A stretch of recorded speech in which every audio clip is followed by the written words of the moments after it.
Alrighty, welcome back, people. I got Slocomb Reed with me today, a longtime friend.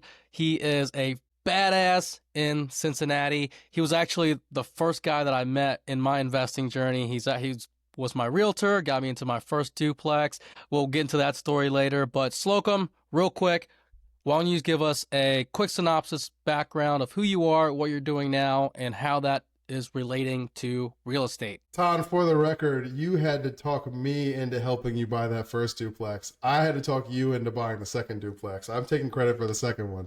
You made money on the first one, but that was more about you and the timing of the market. Fair. But I'm taking credit for the second one. Y'all took some convincing on that. My name is Slocomb. Thank you. I'm excited to be here, Tom. It feels like we should have done this a while ago. I am as an investor, I'm primarily buy and hold, single family and multifamily. And as my day-to-day currently is the operation of that portfolio and the third-party management portfolio that we have as well. So my company is Three Little Pigs, or TLP. We currently manage just over 470 units at just over 100 addresses all across greater Cincinnati. That's Ohio and Kentucky. We've got in-house maintenance, house renovations, construction management. We are, continuing to grow. Got some good things going on. Love that. So I want to back up to before how you got to here, right? But first, before even that, Three Little Pigs. Does that come from the old children's story, The Three Little Pigs? Yes, obviously. Okay. So I'll give you, let me give you a quick version. Back in the day, pre-real estate, I had an Amway business, and there's a very famous speaker from Amway named Dave Severin. All his best stuff was from the 80s, and not his most famous talk, not even his most famous talk about pigs, but he had one called "The Three Little Pigs Is Not a Fairy Tale," and it was his main message in that talk, that Amway talk from stage at some event in the 80s, was that everyone is going through life either as the pig who builds a house of straw, house of sticks, house of bricks. And you don't want to be the one who's just trying to get off easy and do whatever is necessary so that you can relax. And you don't want to be the one who's just following the crowd. You want to be the one who knows that you're doing what it takes to make sure that your family is safe and that you can take care of your people whenever whatever big bad wolf comes. So that's what I was thinking about when I started my first LLC, which was My House of Bricks, and that's where TLP came from. Love that. Okay. So before you got to the point where you're managing 470 units now, you were also an agent. Obviously, you were my agent.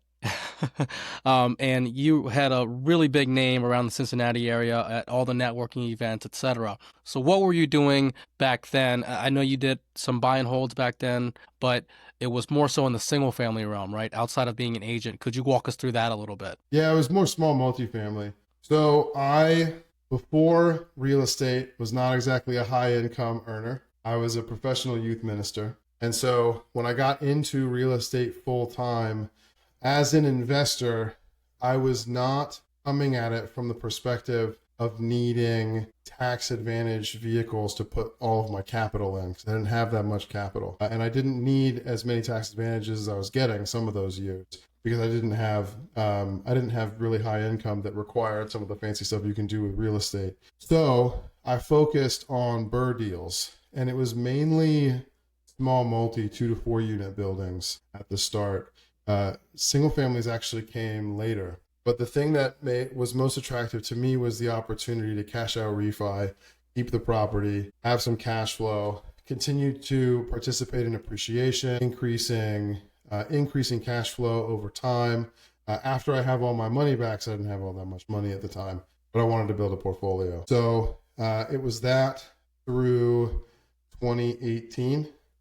In 2018, I sold Brandon Turner a 24 unit out in Cleves, more west side than where you grew up. Yeah. And then I gave a talk at the best ever meetup here locally about like top 3 things I learned from representing Brandon Turner or something like that. And one of the guys who came to that came up to me afterwards and said, "Hey, sounds like you should be my realtor." I said, "Great." And then after I sold him his first duplex, which was the same situation as your second, same builder, burned out, fabulous floor plan in a sketchy area. He started crushing it with that duplex, but then he pitched to me that if I let him in on my Burr deals, he would bring all the capital and we'd split them 50-50. That was my first JV. Since then, he and I actually now own the building I sold to Brandon Turner in 2018, and that ended up being a Burr deal as well. We bought it from him in late 2019. But I've had several JV partnerships that way. That's been a lot of how the portfolio has scaled until more recently. Much easier for me to take things down by myself now than it used to be. But it was Burr deals, getting my capital back out so that I could redeploy it in another building because my capital was limited, and then bringing on JV equity partners so that I had access to their capital and could do more deals with the two of us together. So would you say that that 24 unit that you bought from Brandon Turner was pretty much the catalyst into larger deals? That was a big part of it. Yeah, Okay. for sure. And that was the first property where it felt like I was getting into C-class multifamily. It was built in 78, but it's small, one-bedroom apartments in Cleves. That thing has financially performed like a dream ever since. I mean, we bought it with 15 tenants out of the 24 units, and only 9 of them wanted to pay rent, so we had plenty of work to do up front, but it's working really well now. And I would say, yeah, that was my biggest property before that was a 6-unit. So that was really the jump, and that was definitely a catalyst for getting into more commercial multifamily. With the 6 units and smaller multis that you had prior to, were you self-managing those or was it third party? I've always self-managed. Okay. So, I mean, my first rental property was my house hack. My wife's and my starter home was a 4-family, live in one, rent out the other 3, and ever since then, I've been self-managing. Yeah. And then the 24 unit and everything now is also self-managed, correct? Yes. The 24 unit is when I started having to take bringing on team members more seriously. So when we took on the 24 unit is when I hired my first full-time virtual assistant outside of lead gen, just hammer dialing, cold calls, text messages, whatever. Operationally for bookkeeping, stuff like that, answering all of the inquiries on the listings. But yeah, so that was when I needed to professionalize, start delegating some tasks, hiring some people, because that property took my portfolio to 40 units, and I was still a full-time agent at the time. And so it was really more that I had to figure out how to delegate the things that were outside of my strengths and the low dollar activities. As of now, I know you have like your own HVAC company and as well as your property management company that manages your own portfolio as well as other people's portfolio. So did you during that like time frame of, getting that 24 unit and then everything else after that, did you have to build relationships with these contractors in order to continually build up, contractors for the HVAC company that eventually became a company, and then a property management team like you said, your VA and maybe a couple foremans, etc. There's definitely a through line here, Ton, of understanding the value of scale. So with that 24 unit, that was the first time, like you said, that I started developing real contractor relationships and started working with contractors who were expecting that they were going to get a call from me pretty often and that they could rely on me. So yes, and finding the right contractors helps that I speak Spanish. I've lived in Latin America and worked there. So getting good quality work done affordably has, I have a bit of an advantage there in the Cincinnati market. It's not many of us in this industry who speak fluent Spanish, but another thing that I figured out pretty quickly, Ton, was that if I was going to be stuck relying on third-party contractors, my work was getting done on their timeline, not on mine. And so as the portfolio continued to scale, my emphasis shifted. It was in the fall of 2021. It was 2 years after we bought that 24 unit that my focus shifted to bringing those things in-house. and getting people working for me full time. In some cases W-2 and some 1099, but knowing that uh, for them, the maintenance people, rehabbers, they knew they didn't need anybody else. They didn't need to go find any other clients because I was going to keep them busy full time and well paid. And I knew these people were going to go wherever I told them to go, when I told them to go, and they were going to do what I told them to do, if that makes sense. So I shifted as hard as I could out of third party contractor relationships as soon as I had the scale to keep people busy full time. That made us a lot more efficient, especially in, multifamily operations. It's a whole lot of little projects. I mean, on the one hand, it's like the toilet flapper and the leak into the apartment downstairs and a lot of little stuff like that. But even, our unit turns, some of them are just one person for 1 or 2 days. And so I need to keep people bouncing around all the time. It's a lot easier to do that with people who are expecting to know from me what they're doing every day and that they'll get paid well for it, than trying to scramble third-party contractors' requests and little couple $100 unit turns and things like that.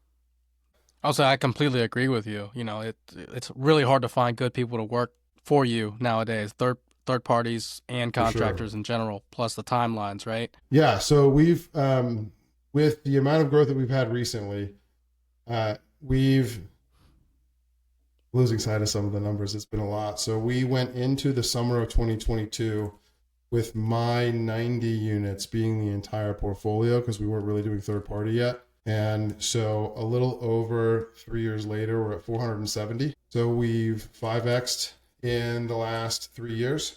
Hell yeah. And there are a couple of times in there where we doubled or tripled within 12, 15. And so we're back to the point of needing a lot of third party contractors to get a lot of our unit turns and other projects done. Because the flip side of that coin is I need to know that I can keep people who work for me exclusively busy. And so I am focused on having the right number of people on payroll, whether it's W-2 or 1099, and knowing that I'm keeping them busy, but also knowing that a I have a big bench when it comes to third party contractors. We get into peak season or we get a few more significant rehabs, and I can go to the bench and get a lot more units turned, a lot more work done quickly, knowing that we can coordinate more people than we have, and we have the people. Yeah, so with now having, your own contractor slash your management team, right? That's a whole nother side of the business. So how difficult was it to implement, like, call it standard operating procedures to get your operations kind of efficientized? I don't know if that's a word or not, but more efficient. Yeah, you haven't cussed yet in this interview, so I guess you get to make up words, right, Tom? Right, right. So it's a process, and I'm not a natural at building SOPs. I'm not going to say that ours are perfect. I think AI is already helping a lot with that. We have a TLP ChatGPT account, and a bunch of people who work for me have paid accounts with ChatGPT through TLP so that we can collaborate within the GPT platform. I'd say the biggest thing is that I've had to spend a lot of time figuring out what could be delegated, finding the right person or the right type of person to delegate it to. And then, especially the last couple of years, I've had to focus on slowing down and spending a week minimum getting new people up to speed so that they know enough about what we're doing and they know enough about their role that they can really be useful, and then come in and supplement what they were trained on in their first week when they're. That makes sense. Yeah. So I can't say that we have the best set of documented SOPs. We have a really solid culture within the company, and there are a lot of people who are in a position to help the people who come in new. We do have pretty good onboarding program. So there are some things that they have to figure out on their own. There are a lot of people that they can ask for help, and they get a good foundation within their first week. Okay, so you mentioned you had a VA previously, but outside of your VA, which role would you say was either your first hire or your highest ROI hire?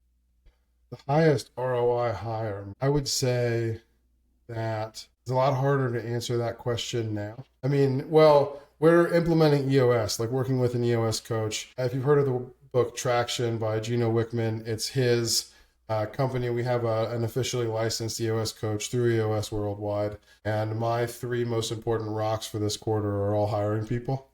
Because we've identified that those are the places where bringing someone else on the team is going to lead to the highest ROI for the company. So I could say those three. That's a whole process. We have a leadership team now that discusses these things on a regular basis. Early on, it was really every hire had a significant ROI because especially in the beginning, it went from me doing everything to me giving half of the hours to somebody else.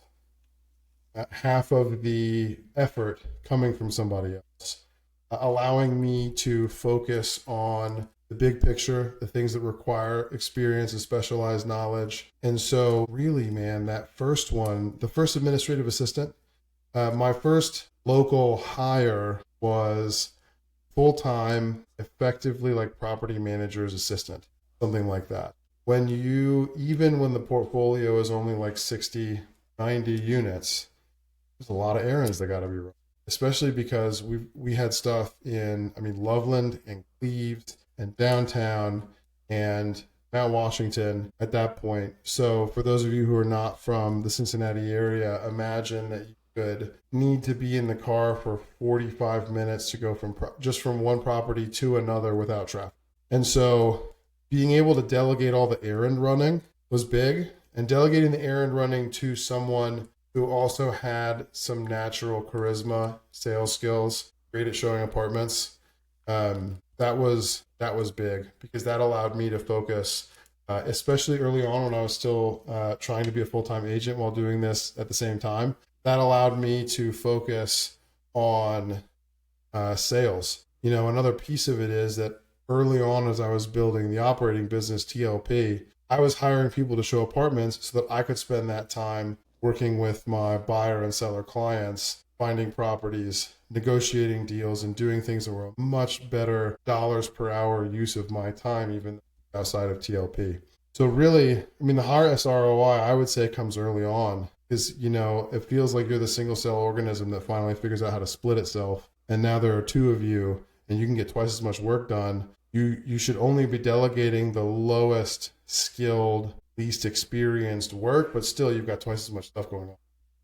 As soon as you figure out how to hire that first person full time. It sounds like you're the fucking visionary, brother. And I don't know if you've read Who Not How, but you're like a living example of that right now. Yeah, Benjamin Hardy. That's Dan Sullivan. For sure. Dan Sullivan. Yeah, I think Benjamin Hardy was his writer.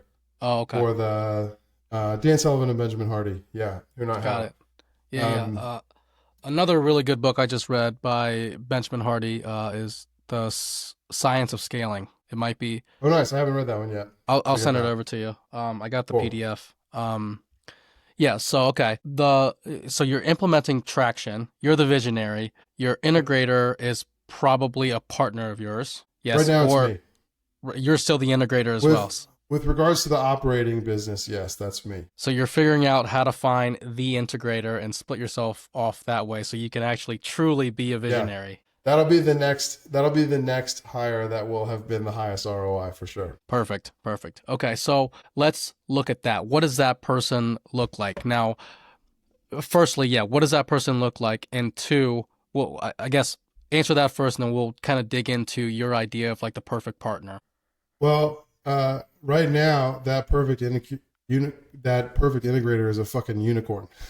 So that's like when I figured that out, I went through the process of looking at fractional integrators, hiring an integrator full time, and I realized that based on where we were in business, I am still so involved, not at a necessarily boots on the ground level, but I am the lieutenant within too many departments of this company. Too many things are running based on my ability to know everything that's going on, make all of the decisions, have the expertise. So I recently hired a maintenance supervisor, and I definitely hired the right person. It's been phenomenal to know once we got to this point that everything was being handled, everything was being appropriately prioritized, and I didn't have to be in the day-to-day of it. I still get a few questions, but I don't have to know what's going on.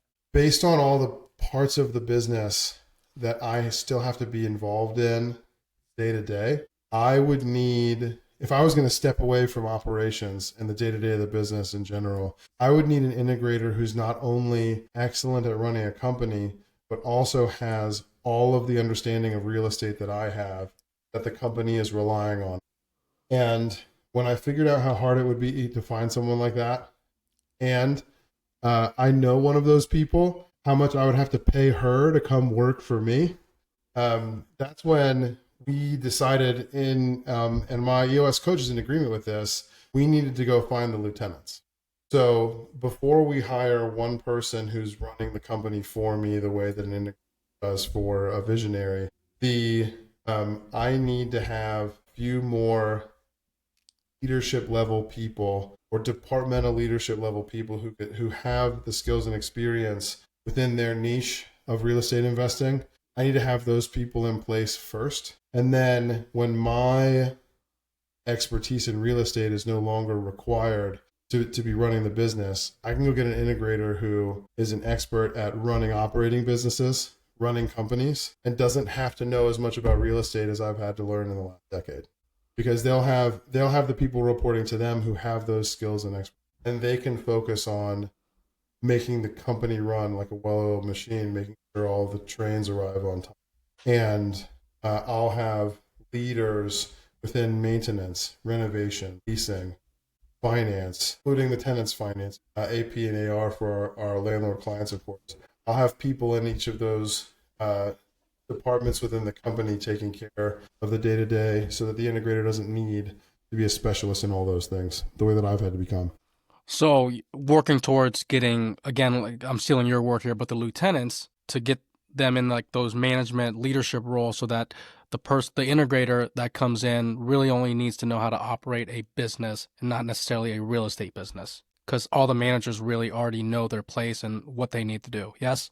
Yes. There's a lot of regulation in real estate, especially primary residence real estate. And there are a lot of nuances to the ways that we do things. Another thing about a property management business is that in a lot of ways, we're an intermediary. We are in between the landlord and the tenant. And so there are a lot of things that are easier about this business than others, but there are a lot of things that are more complicated. And there are a lot of people out there who know how to run a successful industry agnostic company. And the talent pool who could successfully run TLP as my integrator gets amazingly larger when they don't have to have all the real estate investing experience. Fair. Gotcha. So you've mentioned a couple JVs that kind of got you started, right? So let's transition over to partnerships a little bit. So when you're going into that partnership, call it a JV, what are you looking for in the other person that makes it a good match for you or anybody in general, right? If you want to generalize it or just specifically for you, whichever. Yeah, a couple of things here. One of them is, the classic, what are the three things you need for a real estate deal? You need, or for real estate investing to be successful, you need time, expertise, and money, right?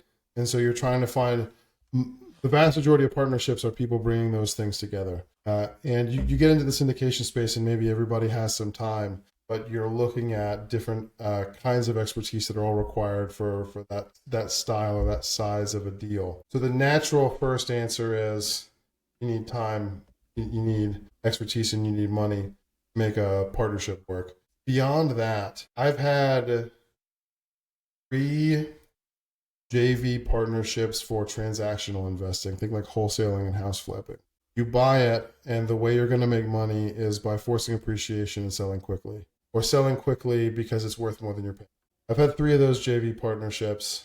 I've had 4 JV partnerships for the sake of holding real estate.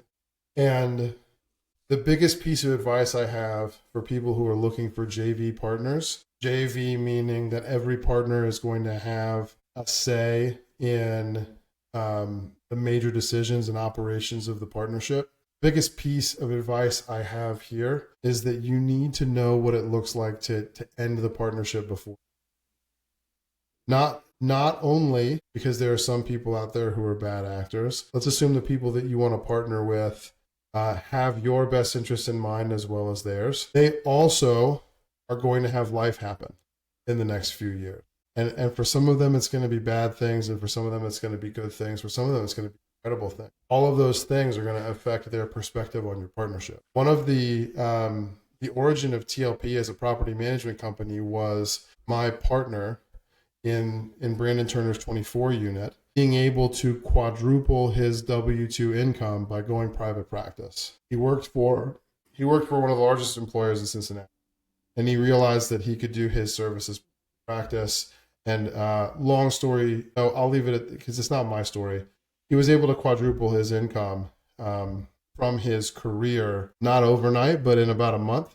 And all of a sudden, it didn't make sense for him to be, in lockstep with me, showing apartments and fixing toilets and dealing with contractors. And so, thankfully, the result of that was that we decided that we needed to hire me and pay me for the time that was being spent on those things. So that was the first property management client, if you want to call it that. Out of all of those partnerships, I would say less than half of them are still going. And it's not that I partnered with bad people. I partnered with great people, and our personal circumstances changed. And so I am more interested, having had the experience of the last 10 years, I'm more interested in partnerships when I know that hold periods are temporary. Temporary can be 5 to 7 years, but I know that our business plan is built around a sale and a specific goal that we will know whether or not we have achieved at a specific time in the future. When it comes to the long-term buy and hold, the own forever, I'm much more interested in owning that stuff outright because I know that it's only me and my life circumstances that will dictate what is done with that part of the portfolio long term. I love that. That's why a bus has a lot of fucking bus stops. You know what I mean? Yes, I guess so. That makes sense. What are you, so for anybody who's like trying to kind of go down like the same route that you're going, like let's say they're an agent currently who has no investment experience, right? What would be like your biggest, I guess, lesson to them? Or on the flip side of that, what have you seen has been a super big mistake that newer guys that are in the smaller space do to get that prevents them from going bigger? Two-part question, sorry. All good. I would say that for newer agents, newer investors, find the thing you can specialize in and focus on that you can enjoy and get really good at and deliver really good results in the agent case for your clients, but really good results for you personally, financially. Find the thing that you can double down on, focus on that. And then as you grow, make sure that your time is focused on the most dollar per hour advantaged, the most profitable activities that you can, and find the ways to delegate to other people the things that have to be done that don't have to be done by you. So there are a lot of people out there who want to be generalists. I was texting yesterday with a property manager who does office, normal office and medical office and warehouse and single family and multifamily. She manages all of them and she wants more of all of them. Right now, she's doing really well. She's doing really well because it's a small management portfolio. And so she's capable of putting her time into each of those things. That's definitely not where I'm coming from here. What I would say is find the one thing, the one investment vehicle, the one skill that you can be world class at, that you can be good enough at. Let's take the world class. Let's not compare ourselves to others even. You can be good enough at it that you know you can bring home more bacon than your family can. And then figure out how to delegate. So the one thing I got best at as a real estate agent was advising clients, specifically investor clients. I'm not a natural hunter. I don't get the thrill of the hunt I don't enjoy chasing the next deal, but I do enjoy I enjoy empire building, which is part of the reason I have the management company I have, but I enjoy advising people on making good decisions. And I got really good at that. And so a lot of investors figured that out and they came to me. And I always told my clients, like, look, I probably said this to you too, Ton, because this would be how your first duplex came. You're going to see it on Zillow before I do. I'm not the one who's spending 3 hours a day looking at the MLS and Realtor.com trying to find everything. You're going to see it before I do because you're focused on your thing, and I have a lot of clients. The moment you find something, then I'll drill into it and I'll give you my advice, and we can work from my expertise. And that's how a lot of things have worked, and that's still how I build the management company now, is to make sure that I am able to be focused on the things that are my expertise, and that my efforts are focused on advising my clients on as possible. Love that. So I've been hearing all these fucking horror stories in the multifamily world, like capital raisers, syndicators, etc., where they're buying like these absolutely fucking atrocious cap rates, like call it a 3% cap or a 4% cap, and they're raising capital, they're borrowing money from Bill to pay Bill, like crazy ass stories like this. And there's some guys that'll even run overseas, change their name, etc., just steal money from people, right? So with that being said, would and obviously it scares away a lot of investors, right? But with that being said, would you still continue to invest in multifamily, let's call it for the next 12, 24 months? Yeah, for those of you who are listening and not watching right now, I want to point out that Tan is wearing a shirt that says Invest Beyond Multifamily. He might have a vested interest in shit talking my industry. So, yeah, I mean, there are people who make mistakes all the time, right? I will say my experience and my expertise is specific to the Cincinnati market. So you have not seen sellers adjust down their price expectations as much as people would have expected coming out of 2022. I would say we're recording this in late 25, but there are fewer deals happening now. If you go to the MLS LoopNet and Crexy are not as useful as the MLS. The MLS is still useful for smaller deals, like a 12 unit or maybe 24. You'll see that what is listed is the stuff people don't want to own long term for the most part. And so it's not the higher quality properties where people are trying to bank the highest valuation they want to see on property inflation adjusted. It's just people getting rid of the low performers. So part of it is that another thing, it was really, in 2024, we got really focused as a company on collecting and analyzing our data.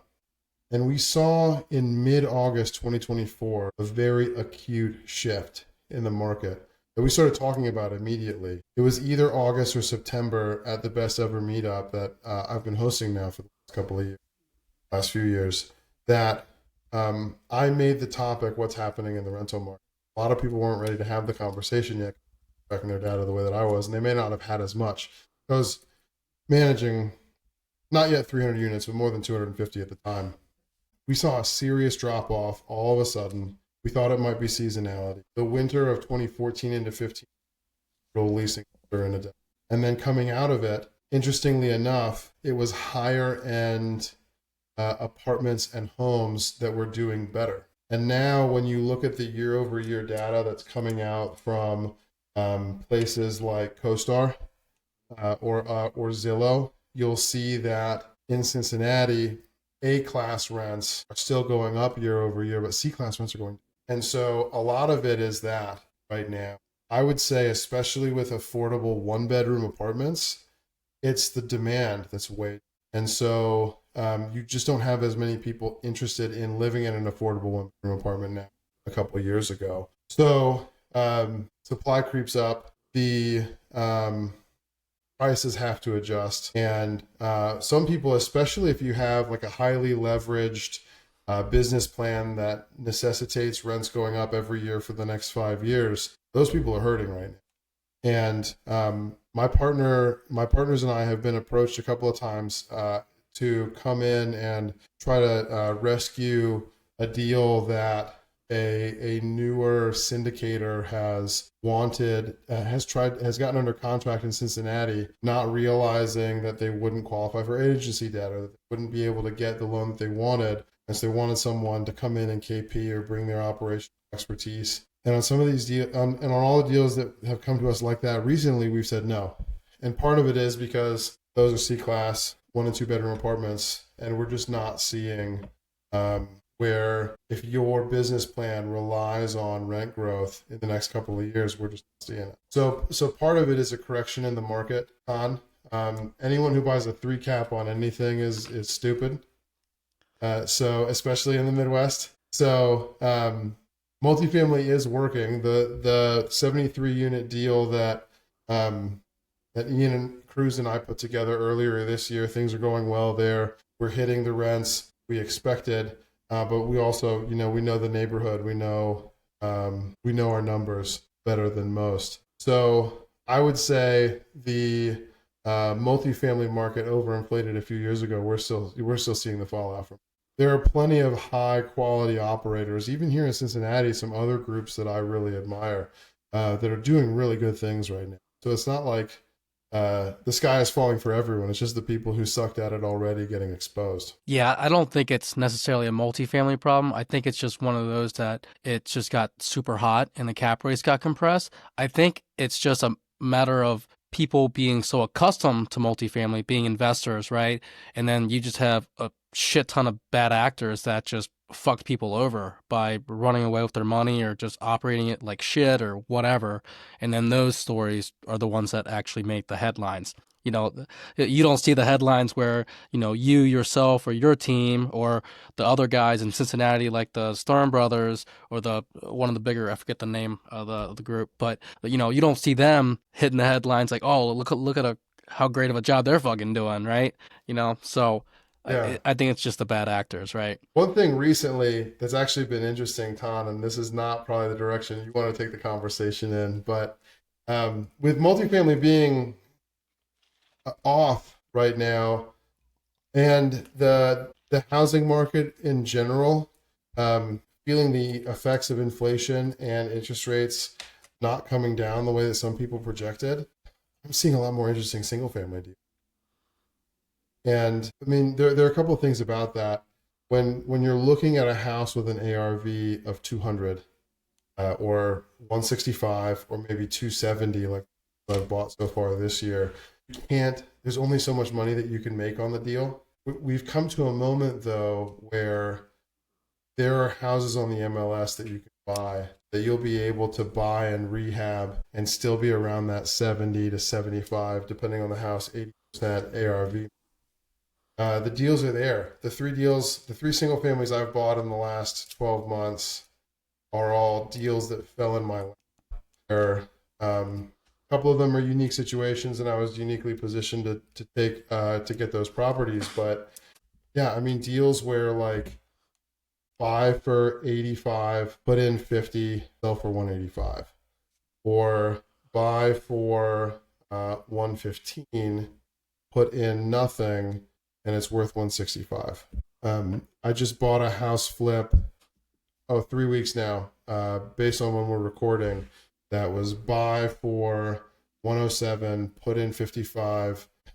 The hard money lender's appraisal said 290s. I think 270s is even too aggressive, but at 250, it's still a fantastic deal. And this is not me spending all day hunting for these things. It is me having a rock star like Matt Malott on payroll and having some of these conversations. But and the single family numbers are working again. And so I'm picking the low hanging fruit. I love it. It's nice to look at that data, right? And have a badass team around you. I know you got a hard stop, brother.